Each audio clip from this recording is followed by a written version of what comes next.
Il rêve d'un prix Nobel de la paix, il est devenu l'interlocuteur incontournable de la guerre en Ukraine, il participe à un blocus avec le Venezuela, il a fait la paix entre le Rwanda et la République démocratique du Congo. Voilà, il est 13h46, je suis sûr que Donald Trump a déjà résolu au moins 3 conflits, en tout cas c'est comme ça que le président américain présente les choses. Il a d'ailleurs lancé cette nuit des missiles sur le Nigeria contre des cibles de Boko Haram. C'est le Nigeria, 235 millions d'habitants, le plus peuplé, c'est pour défendre les chrétiens, ils sont 45% dans le pays. Est-ce qu'on assiste quand même à un revirement d'un président qu'on avait qualifié à tort'isolationniste ? Mais il passe son temps à intervenir partout. Enfin, pardon, mais il avait promis de ne pas le faire. Il avait dit les histoires qui sont dehors des États-Unis, c'est plus nos histoires. Oui, il passe son temps à commenter la politique d'Emmanuel Macron. Il passe son temps, et puis en plus on répond rien, donc ça fait vraiment paillasson. Il passe son temps à faire ça. Donc moi je suis absolument pas surprise. Après il avait promis une chose, il en fait une autre. Est-ce que ça surprend quelqu'un ?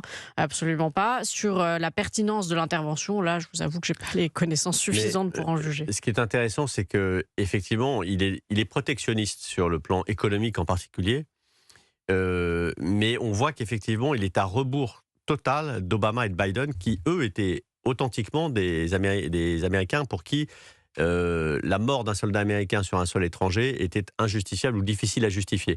Donc on a eu le départ des boys d'Afghanistan, le départ des boys d'Irak et de Syrie, le désengagement, notamment à un moment clé où François Hollande s'est retrouvé tout seul en première ligne et Obama au dernier moment a refusé de le suivre pour destituer Bachar al-Assad. Là où on peut quand même donner, je trouve, créditer Donald Trump, c'est que cet interventionnisme, il est quand même, je trouve, in fine, même si la méthode et sur les façons de faire sont parfois on parle d'exécution extrajudiciaire, hein. Oui, c'est pas du tout dans le droit. Même si parfois ces méthodes sont discutables et même ses propos sont discutables, le fait est que on perçoit quand même dans ces interventions cette idée, alors qui est un peu désuète, de shérif de la planète, alors qui est aussi un peu péjorative, mais qui, in fine, vise quand même des intérêts, j'allais dire, communs. C'est-à-dire que la France s'est désengagée aujourd'hui d'Afrique et du Sahel parce qu'elle en a été éjectée et elle avait réussi, mine de rien, à stabiliser les lignes de front et la progression des groupes islamistes. Aujourd'hui, plus personne n'est en Afrique pour aider les régimes africains. L'intervention de Donald Trump pour contrer Boko Haram, je trouve, est plutôt bienvenue et salutaire. Et qu'il le fasse aussi au Sahel et dans d'autres régions où les islamistes menacent les régimes africains, me semble plutôt de bonne politique. De la même façon que sur l'Ukraine et la Russie, on peut lui faire beaucoup de reproches, sans doute qu'il a aussi des visées économiques sur les terres rares d'Ukraine. Néanmoins, on ne peut pas lui reprocher de vouloir essayer de mettre fin à la guerre. Donc, derrière son outrance et ses prises de position parfois un peu radicales, le but ultime, je trouve, est plutôt louable. Donc, moi... Après, il faut peut-être respecter quand même le droit international. Moi, je me méfie toujours des Américains moi aussi. qui vont répandre la démocratie à coups de bombe. On a vu ce que ça a donné typiquement au Moyen-Orient, après la guerre d'Irak et la naissance c'est à la fin de la foire qu'on compte les bouses. Donc nous verrons à la fin du mandat de Donald Trump le nombre de conflits qu'il aura réussi à endiguer. Mais cette intervention en Afrique, de même que son volontarisme à l'égard des États narcos en Amérique du Sud, moi j'ai du mal à être contre, si vous voulez. Disons que là, effectivement, c'est contre Boko Haram. Alors rappelons que Boko Haram, c'est la branche en Afrique de l'Ouest du groupe État islamique qui a fait des enlèvements, principalement de jeunes filles, notamment dans des lycées, des internats. C'est quand même des crimes atroces, quoi. Voilà, un business de la prise d'otages avec ces pays-là. Là, il a mis en avant la persécution des chrétiens. Qui n'a pas été confirmée. Enfin, c'est lui qui dit ça. Il s'en est félicité. En général, les chrétiens en Orient et en Afrique sont quand même parmi les religions les plus menacées. Hein. Non, ça on est d'accord là-dessus. Après, Donald Trump fait son opération tout seul, en dehors du droit international. Oui. Et puis, moi, je pense aussi que Donald Trump est peut-être mis en difficulté. Le clan MAGA est divisé en ce moment. Il y a les midterms qui vont arriver l'an prochain. Je pense, et qu'il le sait aussi, que ses interventions à l'étranger ne lui vaudront aucune voix aux États-Unis. C'est-à-dire que parce que là, de défendre les chrétiens, c'est faire plaisir à sa base évangéliste, oui, bien sûr, qui le presse systématiquement pour... Mais la clé de l'électorat américain, c'est le pouvoir d'achat, c'est l'inflation. Or, aujourd'hui, la vraie menace, elle est là pour lui. C'est-à-dire que, certes, la croissance américaine est un peu plus élevée que prévu, mais l'inflation est remontée de façon importante aux États-Unis et le chômage atteint 4,5%, ce qui pour nous paraît un rêve, mais qui aux États-Unis est très élevé. C'est-à-dire qu'entre 2024 et aujourd'hui, le chômage est passé de 3,7 à 4,4.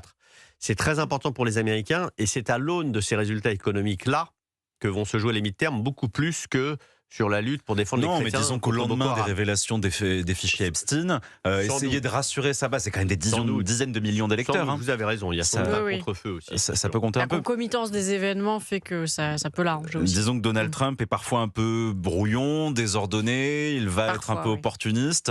Et là, ces frappes-là Mais ce qui ont est- surpris tout le monde Ce qui est d'ailleurs. intéressant quand même dans cette façon de faire de la politique aux États-Unis, qui moi me surprend, mais c'est pas de Donald Trump. Je me rappelle de Joe Biden et de son Reindustrialization Act, à coût de centaines de milliards pour contrer le mouvement inflationniste et la désindustrialisation aux États-Unis.